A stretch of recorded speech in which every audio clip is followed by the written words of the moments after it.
एक बार एक बालक काशी से पढ़ करके आया, खूब विद्वान बन के आया। अपने पिताजी के पास आकर के बोला, पिताजी मैं सब कुछ पढ़ के आया हूं, आप जहां से चाहो पूछ लो। तो पिता ने यही पूछा, बताओ पाप के बाप का नाम क्या है?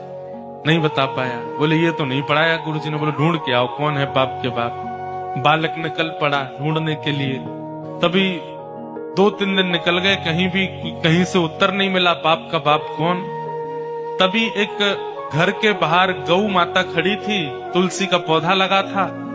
बालक ने सोचा किसी वैष्णव का घर है, 2-3 दिन हो गए कुछ खाया पिया नहीं, यहाँ पे कुछ पा लेता हूँ। उस घर में जैसे ही प्रवेश किया, वो किसी वैष्णव का घर नहीं था, एक वैश्या का घर था। तो वैश्या ने जैसे ही बालक को देखा, ब्राह्मण बालक, त्रिपुंड लगाए, शिखा रखी है, धोती पहन करके, हाथों में वेद लगे हैं, तुरंत वैश्या आई जल का पात्र लेकर के, महाराज जलपान कीजिए।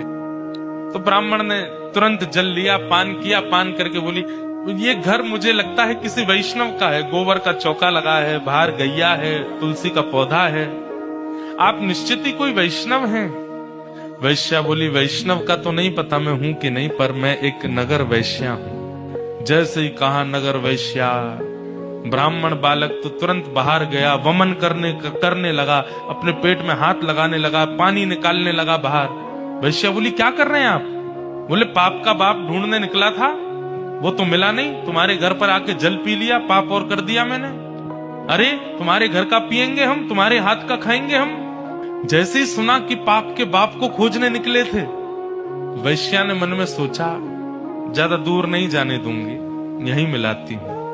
अब भगवान जल पी ही लिया है आपने, पाप तो हो ही गया आपसे, अब तो आपको जाना पड़ेगा, नदी स्नान करनी पड़ेगी, जनेऊ बदलनी पड़ेगी, पंचगव्य पान करना पड़ेगा, तभी आप शुद्ध होगे।